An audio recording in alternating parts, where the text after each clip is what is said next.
तब्दीली तो हर एक गुलाबगढ़ का आदमी महसूस करे, यहाँ का नौजवान महसूस करे, यहाँ का बच्चा महसूस करे, यहाँ की बहनें महसूस करे और यहाँ के हमारे बुजुर्ग जो है महसूस करें। हमने बहुत मुश्किल दौर देखा है, हमने हर तरह का मामला सफर किए हैं, लेकिन अब इस वक्त को चुना होगा और एक तब्दीली इस इलाके के अंदर, इस गुलाबगढ़ कांस्टिट्यूंसी के अंदर आना लाजमी है। मैं ज़्यादा वक्त नहीं लूँगा और आपके साथियों से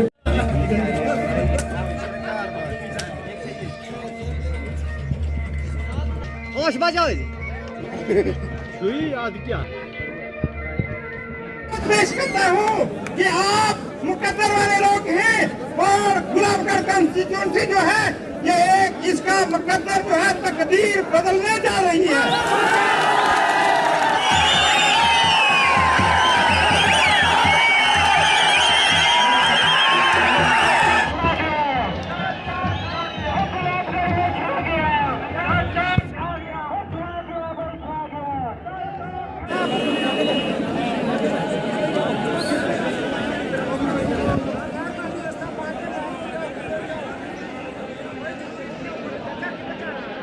इलेक्शन में पार्टिसिपेट करें और उसी के नतीजे में मैंने यहाँ पर तमाम साथी जितने भी हैं पार्टी लाइन से ऊपर उठ के हम लोगों ने एक फ़ैसला किया कि हमें यहाँ पर बासियत आज़ाद उम्मीदवार उठना चाहिए। तो उसी सिलसिले में आज हमने नॉमिनेशन पर फाइल किए हैं 56 गुलाबगढ़ के लिए। तो अल्हम्दुलिल्लाह बहुत अच्छा लग रहा है और जो प्यार मोहब्बत लोगों का आज मिल रहा है, हालांकि हमने कोई ऑर्गेनाइज्ड रैली नहीं की, लेकिन लोगों का खुद अपनी गाड़ियों को लेकर खुद यहाँ पर आना ये एक मोहब्बत की निशानी है, ये प्यार की निशानी है। अल्हम्दुलिल्लाह बहुत अच्छा प्यार मिल रहा है, चाहे गुलाबगढ़ हो, चाहे चसाना तहसील हो, चाहे माहौर तहसील हो, चाहे आपकी थुरू तहसील हो, हर जगह से लोगों का बहुत मोहब्बत और बहुत प्यार मिला है। गुलाबगढ़ के मसाइल बहुत से हैं और सबसे बड़ा जो मसला है वो अनएम्प्लॉयमेंट ऑफ यूथ का है कि नौजवान लोगों को अनएम्प्लॉयमेंट है, बेरोज़गारी है, 12 साल से कोई रिक्रूटमेंट नहीं हुई है। और दूसरी चीज़ जो सबसे बड़ी मैं यहाँ पर देखी है कि रोड कनेक्टिविटी के बहुत ज़्यादा इश्यूज़ हैं। कश्मीर के साथ कनेक्टिविटी होनी चाहिए, टूरिज़म को फ़रोग़ मिलना चाहिए और उसके साथ साथ एक ऐसी इंतज़ामिया मिलनी चाहिए जो लोगों के दरवाजे तक पहुँचे, administration at the door step. तो उसके लिए और एक साफ़ और शफाफ किस्म की, जहाँ पर गरीब की आवाज़ सुन सके, जहाँ पर आम आदमी की आवाज़ सुनी जा सके, ऐसा माहौल लोग चाहते हैं। हाँ सब हम तो मुकाबले में उतरे हैं, अब तो लोग फ़ैसला करेंगे। और मेरे ख्याल में जब आप लोगों को आज देख रहे हैं तो आपने फ़ैसला, आपको अंदाज़ा हो गया होगा कि लोगों ने क्या फ़ैसला किया है। मुझे लगता नहीं कि इतनी बड़ी कोई था, मैंने देखा नहीं, मैं कह नहीं सकता, लेकिन जो मोहब्बत लोगों की आज नज़र आ रही है ऐसा माहौल के अंदर कभी नज़र नहीं आई होगी। खान साहब आपका निशान क्या रहेगा कैंडिडेट, ये लोग उतावले हैं? वो हमने चॉइस दी है, जो एक प्रोसीजर है, जो एक तरीक़ाकार है, उसके मुताबिक 3 चॉइसेस दी हैं और वो अब रिटर्निंग ऑफिसर साहब जो हैं वो डिसाइड करेंगे।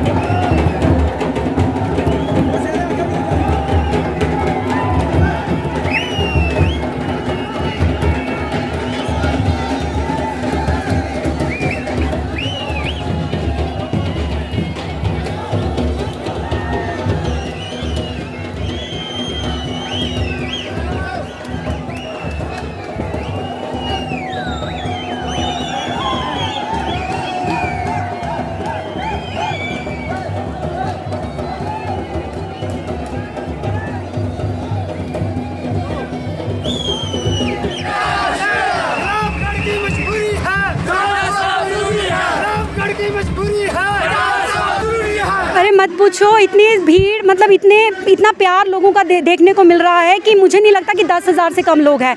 अभी कुछ लोग पीछे फंसे हुए हैं, गाड़ियों का इतना जाम था कि कुछ लोग पैदल अभी भी आ रहे हैं और हमें कॉल कर रहे हैं कि हम कहीं फंसे हुए हैं, मैडम 2 मिनट रुक जाइए, इस तरह से। लेकिन आज एजाज साहब ने नॉमिनेशन फाइल किया है और अब 2-3 दिन में और थोड़ा सा प्रोसेस है, उसके बाद गुलाबगढ़ के लोगों ने आपको डीडीसी बनाया था। जी, आज एजाज आप गूलर नाज को देख लीजिए। मैं अभी ये चीज़ माइक कैमरे में नहीं बोलना बोलना चाहती थी, मैं आपको बताऊंगी। मुझे गूल का एक आदमी मिला, उसने मुझे जब कहा कि आपके वहाँ पे क्या है, हमारे यहाँ पे अस्पताल है, आप रोड्स देखो आके, आप हमारे गांव देखो, गांव शहर लगते हो, वाकई फील हुआ मुझे। तो वो किसने बनाए? वो एजाज़ अहमद खान साहब ने बनाए। वो उनकी दौर में वो चीज़ें बनी हैं, अस्पताल उनके दौर में बने हैं, स्कूल्स उनके दौर में बने हैं। आज तक अगर आप देखा जाए तो मैं बेशक गुलाबगढ़ की डीडीसी मेंबर रही हूँ मैं डीडीसी मेंबर, लेकिन आप आज भी देखें हमारे मेन इलाके, आज मैं मोहर मार्केट में थी, बहुत सारी अभी भी इधर फैसिलिटीज़ नहीं हैं। तो अब डीडीसी का एक दायरा होता है, उस दायरे के फिर भी बाहर हट के हम काम करते हैं, लेकिन हमें भी कुछ लिमिटेशंस है जो एक एमएलए ही हमारा पूरा कर सकता है। Thank you so much. अस्सलाम वालेकुम, आदाब तमाम नाजरीन को। देखिए, आज खान साहब के नॉमिनेशन पेपर जो है फाइल करने हैं। गुलाबगढ़ ब्लॉक की अगर हम बात करें, गुलाबगढ़ ब्लॉक में भी बहुत ज़्यादा खुशी है, और Gulabgarh constituency on the whole जो है, गुलाबगढ़ कंस्टिट्यूंसी में भी बहुत ज़्यादा खुशी का माहौल है।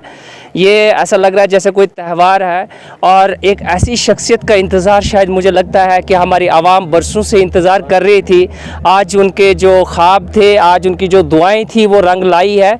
आज पहली बार जो है खान साहब हमारे सामने यहाँ पे आए हैं, और ख़ुद जो है यहाँ से जो है ये क्या कह रहे हैं कि लड़ रहे हैं यहाँ से, और उम्मीद है इंशाअल्लाह कि गुलाबगढ़ कंस्टिट्यूंसी की आवाम भरपूर तावन देगी इंशाअल्लाह, और उसके बाद जीत के बाद हम जो दबे हुआ तबका जो था गुलाबगढ़ कंस्टिट्यूंसी का, इंशाअल्लाह उनको अपलिफ्ट होने का मौका मिलेगा। और खान साहब इंशाअल्लाह इस जो सिनेरियो अभी क्रिएट किया गया है, मतलब दबाने का, फियर का, ये अनडेवलपमेंट का, ये सब चीज़ें इंशाअल्लाह एक नई बहार आने वाली है।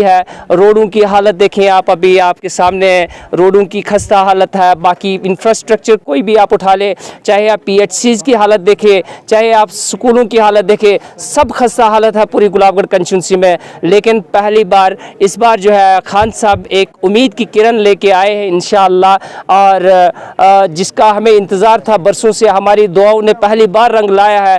खान साहब खुद यहाँ से कंटेस्ट कर रहे हैं इलेक्शन, और उम्मीद है कि ये सब चीज़ें, चाहे रोड हो, चाहे बेसिक फैसिलिटीज़ हो, इंफ्रास्ट्रक्चर वगैरह जो भी चीज़ें हैं, जितने भी हमारे पास जो क्रेविंग्स थी, जो ग्रीवेंसेस हमारी थी, इंशाल्लाह उम्मीद है कि सब फुलफिल हो जाएंगी इंशाल्लाह। मोस्ट ब्लॉक गुलाबगढ़ की अगर हम बात करें, 95% वोटर्स जो है अभी एजाज़ खान साहब की तरफ है, उनके सपोर्ट में है। आप देख सकते हैं ये हजूम, ये कुछ गाड़ियाँ, चंद गाड़ियाँ अभी रुकी है, पीछे बहुत ज़्यादा हजूम है। आप खुद लोगों का ये जो फ्लड है, ये इससे आप खुद अंदाज़ा लगा सकते हैं कि गुलाबगढ़ ब्लॉक में जो है वो किस तरीके की खान साहब को सपोर्ट है। मैं ये दावन कह सकता हूँ कि अभी तक खान साहब की 95% वोटर जो है, चाहे वो यंग हो, चाहे वो हमारे बुजुर्ग हजरात हो, चाहे वो माएँ हो, चाहे बहनें हो, सबके मुंह से एक ही पुकार वो यही है कि एजाज़ खान और एजाज़ खान। और यही उम्मीद की किरण है इंशाल्लाह, जो हमारी जितने भी ज़्यादा आज तक जो भी दबाया गया, आज तक जो भी हमारे ब्लॉक के साथ, चाहे हमारी कंस्टिट्यूंसी के साथ, जिस हिसाब से आज तक के जो नुमाइंदे रहे, इन्होंने जो खस्ता हालत करके रखी, इंशाल्लाह उसको सुधारने के लिए हमारे शेर खान, एजाज़ खान साहब जो है वो आए हैं इंशाल्लाह। बहुत शुक्रिया आपका ऐसा सवाल पूछने के लिए, और मैं भी मतलब इंतज़ार कर रहा था इस क्वेश्चन का। बहुत ज़बरदस्त क्वेश्चन आपने पूछा, क्यों खान साहब। देखिए, क्यों खान साहब की बात किया है कि एक लीडर में लीडरशिप की क्वालिटीज़ होनी चाहिए, ब्रेव होना चाहिए, बोल्ड होना चाहिए, और वो होना चाहिए जिसको मतलब बात करना आता हो, जिसको काम करना आता हो। खान साहब के अभी हम पिछली बार जो है, अभी कुछ ही दिन पहले हमने देखा था, पोस्ट पे देखा था, जो उन्होंने आज तक असेंबली में काम करवाए हैं, जो उन्होंने अपनी कंस्टिट्यूंसी गोल में काम करवाए हैं, वो काम हम जब देख रहे थे तो मैं तो I was astonished at the time कि भाई सच में इतने बड़े काम और ऐसे काम भी कोई कर सकता है। अगर कर सकता तो ये हमारे लीडर आज तक सोए कहाँ थे। अफसोस ये होता है कि हमारे लीडरों से ना तो काम हो पाया, ना शायद उनको काम करना आता था। इसलिए अब हमने उनको रेस्ट दिया है, हमने ऑप्ट किया है एजाज़ खान साहब को। इंशाल्लाह एक नई उम्मीद की किरण लेके खान साहब आए हैं, और गुलाबगढ़ कंस्टिट्यूंसी की आवाम जो है खान साहब के साथ शाना बशाना साथ है, और इंशाल्लाह जीत के भी साथ रहेगी। और उसके बाद में खान साहब जो है वो 6 साल के लिए खादिम की तरह इंशाल्लाह हमारे लिए लड़ेंगे, चाहे वो किसी का भी काम हो। यहाँ पे ना ऊंच है ना नीच है। बाकी जो लीडर्स आज तक रहे, हमने देखे ऊंच नीच का फ़र्क रहा। उन लीडर्स में हमने देखा, जैसे मैं आपको बता दूं कि हम जो लेजिस्लेटर्स है, जब वो असेंबली में जाते हैं, वो हमारे लिए पॉलिसीज़ बनाते हैं, वो हमारे लिए पॉलिसीज़ फ्रेम करते हैं तो वो अकाउंटेबल होते हैं हमें, हम नहीं उनके अकाउंटेबल होते हैं। हम चाहे वोट दें ना दे, वो हमारा अपना डेमोक्रेटिक राइट है, हम किसको वोट दें किसको ना दें, लेकिन वो तब भी जब मतलब इलेक्ट होता है वो अकाउंटेबल होता है हमारा।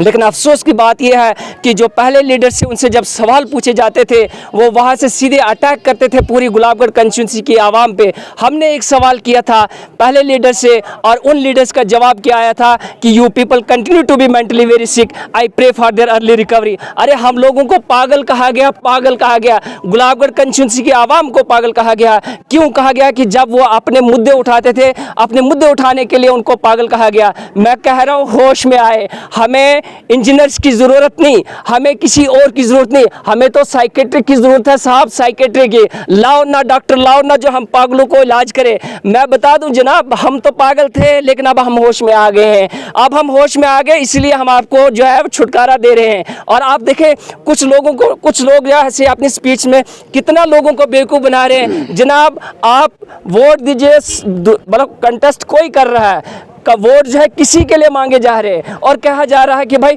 हम उसको जिता के कैबिनेट मिनिस्टर बना देंगे। बहुत बहुत बहुत अच्छा सवाल। दरमानी में अगर लेंगे उस टाइम कैबिनेट मिनिस्टर एजाज साहब भी, उस टाइम कैबिनेट मिनिस्टर मलिक साहब भी, क्या मलिक साहब में इतनी पावर्स नहीं थी कि वो अपने पावर ऑफिस को रिटेन कर पाए? इसका मतलब आप में तो लीडरशिप थी ही नहीं साहब। जब आपके हाथ से किसी ने छीनी, मुझसे आप छीन रहे, इसका मतलब मुझ में ताकत नहीं है। तो जब सेम पावर है लेकिन यूटिलाइज ना पावर डिफरेंट हो सकता है, ऐसा कुछ नहीं है। माहौल में और भी कुछ आएगा, बहुत कुछ आएगा और ये देखते रह जाएंगे इंशाअल्लाह।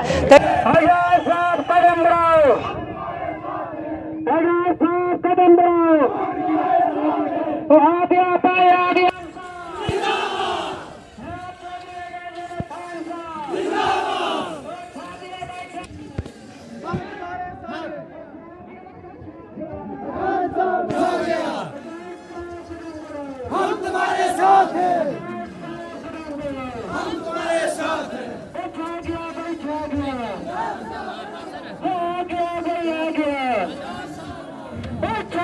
बैठा गया।